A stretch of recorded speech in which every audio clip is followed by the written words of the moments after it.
am the creator of Cat Snacks Vegan on Instagram. I'm finally able to bring my platform to YouTube and bring a face to the name. I've been only showing pictures and recipes for the past 2 years, and it just wasn't enough for me. I just really wanted to give you all an inside scoop on how I make things and, you know, what I shop for, what I eat day to day, what I meal prep, what I drink when I, you know, want to have a cocktail hour, you know, everything. Even when it comes down to repurposing all of my disco balls laying around and turning them into planters, I want to show you all how to do that with me. I am so excited to finally introduce this because I've been celiac for about 8 years. I think I already said that. But I've been gluten-free for such a long time, and being vegan for 3 years, I've found that even in 2021, there's not a lot of options for vegan and gluten-free eating, whether it's takeout or buying vegan substitutes. Not many vegan meat substitutes even are gluten-free. So I'm really excited to finally introduce my maniacal guide into how-tos, pretty much how to make everything and anything you can think of. Today I'm talking about my famous cinnamon rolls. Cinnamon rolls.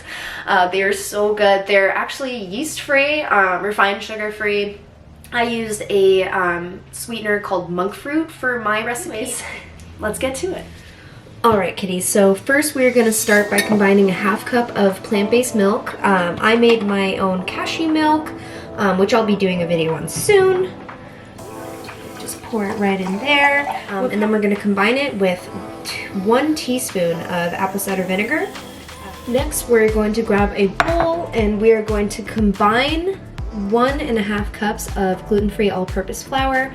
I used King Arthur brand. I love it because they have xanthan gum and tapioca starch in the mix, which is great for baking, honestly, especially if you're baking gluten-free and vegan. It's almost essential. I'm also going to be combining 1 cup of oat flour mixed with 1 tablespoon of flax and 1 tablespoon of chia. I blended it all together in my blender, and I made it into like a really smooth flour.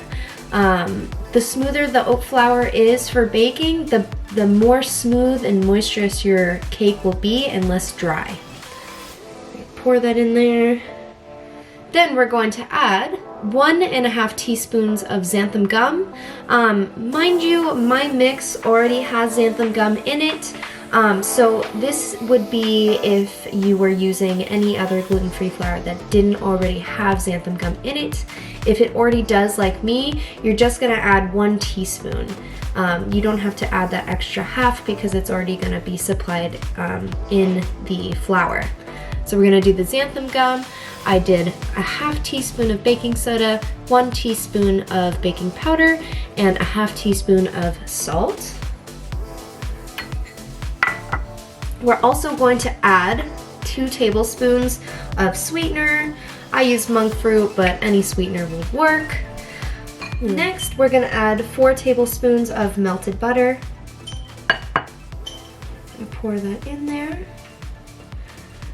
And using a spatula, we're going to start folding our mix.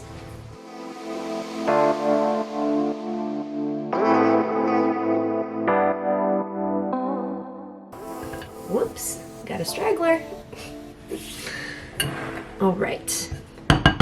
So once that's all mixed up, you're going to add a little bit of your plant-based milk mixed with your apple cider vinegar.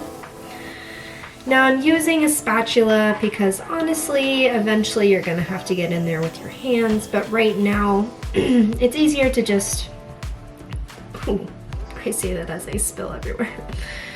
It's easier to just loosely incorporate it little by little.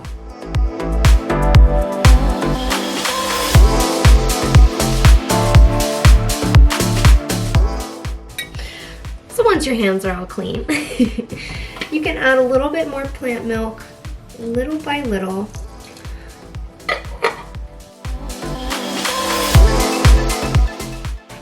So next we are going to flour our surface. You can go ahead and throw about, I don't know, half cup on there because it's going to get sticky. I can assure you that, kitties. All right, so we're gonna dump our kind of clumpy, kind of sticky mix onto the counter. And as you would need any dough, we're just gonna start incorporating more flour into there. And mind you, it will seem kind of like a dry dough because of the oat flour. The oat flour usually makes it a weird consistency before it goes into the oven, but honestly, the consistency of when it is done baking is what it's all about.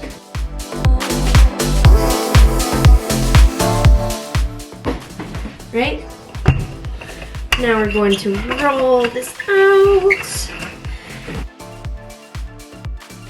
So I just melted 1/3 cup of butter with 1/3 cup sugar and 2 tablespoons of cinnamon to make this delicious mix to pour on top of our dough. It doesn't have to be too thick. Runny is the perfect consistency because it will fluff our dough up so nicely.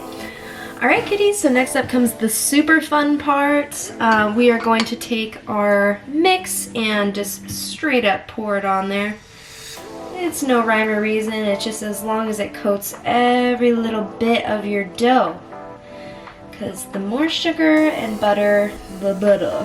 Am I right or am I right? Ooh, look at that.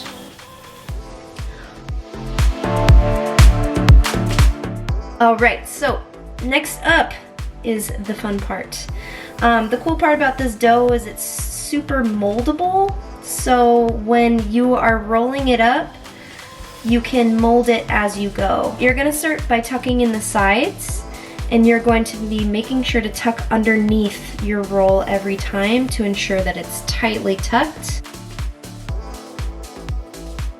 Okay, so at the end, we can roll it backwards, knowing we have a nice tight log. And I know this looks weird, kitties, but we're gonna rub the rest of that remnants on because honestly, we want some tasty, tasty, sugary, buttery, yummy cinnamon rolls, you know? I mean, who doesn't? Next up, you're gonna take your sharpest knife and you are going to start cutting your log. And you're going to cut it in about 12 pieces. I want to say they're gonna be each about 2 inches big. A sprayed pan, and we are going to load those babies in there, one by one. See that? Ooh.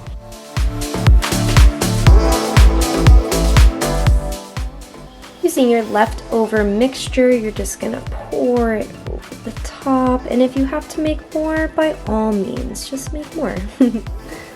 The more, the merrier. So while your cinnamon rolls are in the oven, we're going to combine a half cup of powdered sugar and just a little bit of milk, just like a splash. And we're going to whisk that together to make icing. All right, kitties, so once they are out of the oven, it only takes like 25 minutes to bake. They are going to look a little bit like these puppies right here. And with our whipped up icing, ooh, it really does the trick. Let's take a bite.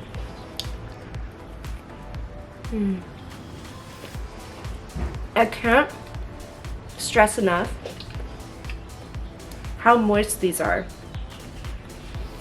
Especially for oat flour, it's amazing. No yeast, and they're just as fluffy as they would be if they had. Amazing. I'm obsessed with these.